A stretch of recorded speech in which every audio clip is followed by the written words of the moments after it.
जय श्री राम, हर हर महादेव। दोस्तों, धार्मिक मान्यता अनुसार महाकुंभ में गंगा स्नान के बाद जो साधक लेटे हुए बजरंगबली के दर्शन करता है उसे महाकुंभ का पूरा फल प्राप्त होता है।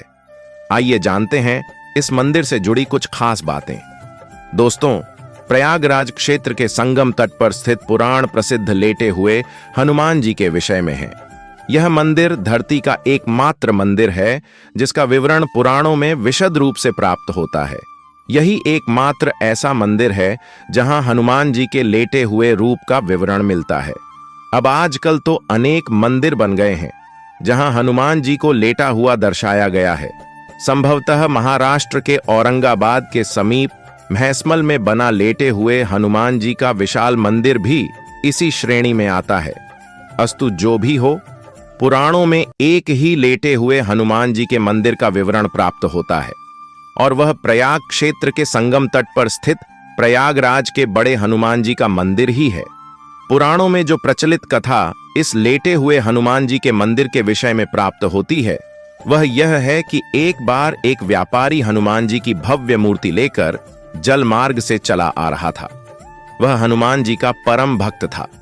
जब वह अपनी नाव लिए प्रयाग के समीप पहुंचा तो उसकी नाव धीरे धीरे भारी होने लगी तथा संगम के नजदीक पहुंचकर यमुना जी के जल में डूब गई। कालांतर में कुछ समय बाद जब यमुना जी के जल की धारा ने कुछ राह बदली तो वह मूर्ति दिखाई पड़ी। उस समय मुसलमान शासक अकबर का शासन चल रहा था।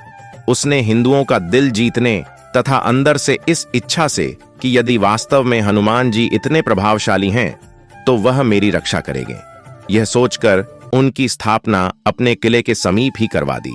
किंतु यह निराधार ही लगता है क्योंकि पुराणों की रचना वेदव्यास ने की थी जिनका काल द्वापर युग में आता है। इसके विपरीत अकबर का शासन 14वीं शताब्दी में आता है। अकबर के शासन के बहुत पहले पुराणों की रचना हो चुकी थी।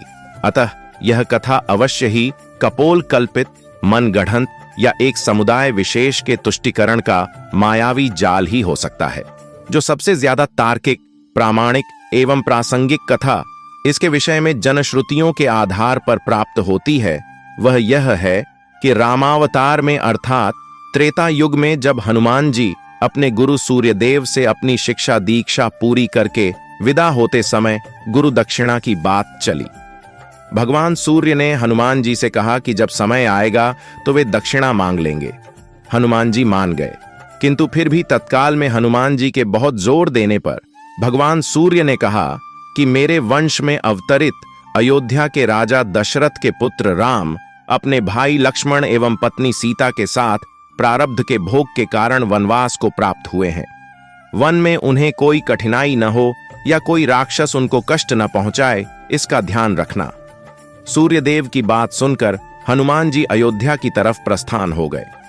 भगवान सोचे कि यदि हनुमान ही सब राक्षसों का संहार कर डालेंगे तो मेरे अवतार का उद्देश्य समाप्त हो जाएगा।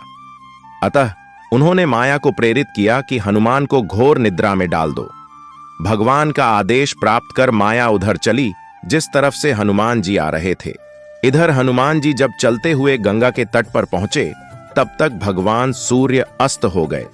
हनुमान जी ने माता गंगा को प्रणाम किया तथा रात में नदी नहीं लांघते यह सोचकर गंगा के तट पर ही रात व्यतीत करने का निर्णय लिया। हनुमान जी के हृदय में अपने गुरु की आज्ञा पालन का संदेश घुमा रहा था, अतः उन्हें नींद भी नहीं आ रही थी।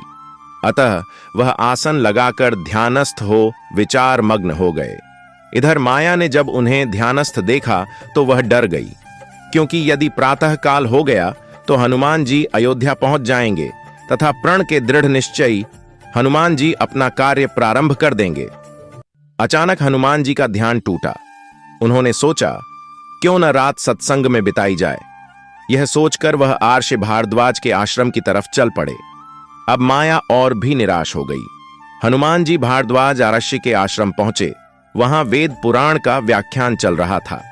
हनुमान जी वहीं बैठकर कथा सुनने लगे।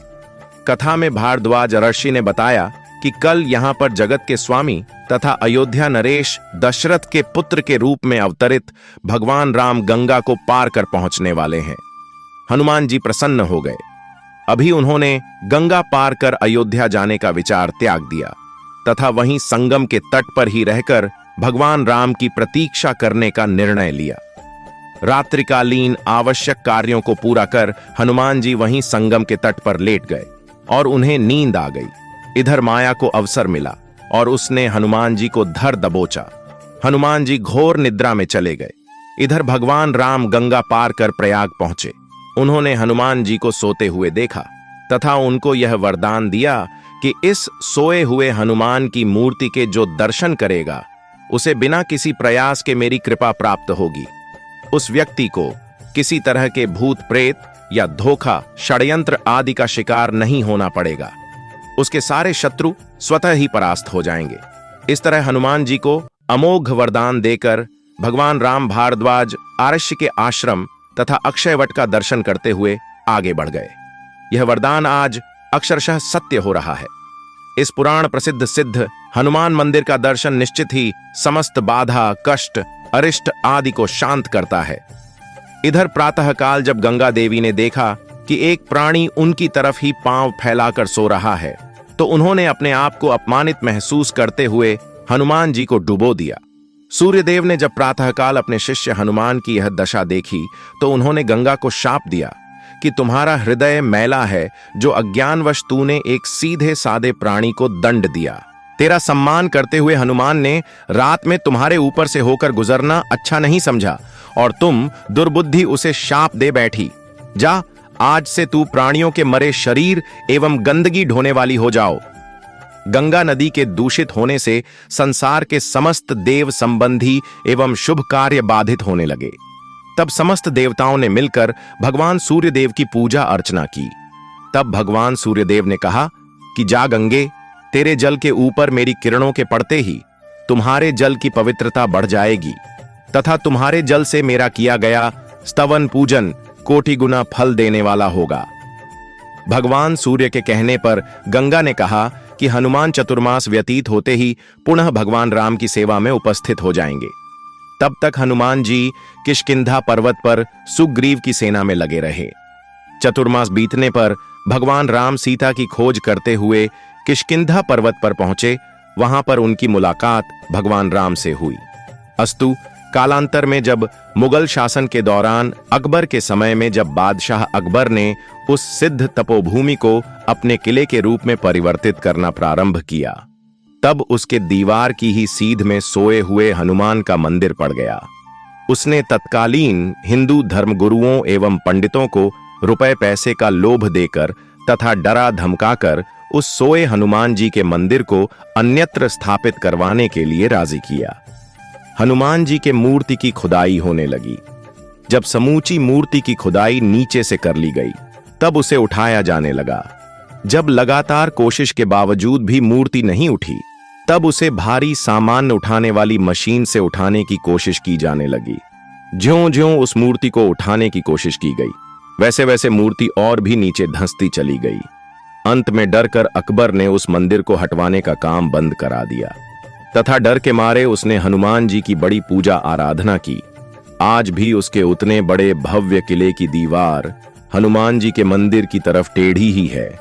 दोस्तों, इसलिए लेटे हुए हनुमान जी का दर्शन करना सौभाग्य की बात है। जो भी भक्त प्रयागराज जा रहे कुंभ स्नान करने के लिए वो हनुमान जी का दर्शन अवश्य करें। दोस्तों, आपको हनुमान जी की कृपा पाने के लिए वीडियो को सब्सक्राइब कर ले और वीडियो आपको अच्छी लगे तो लाइक भी कर ले। धन्यवाद। जय श्री राम।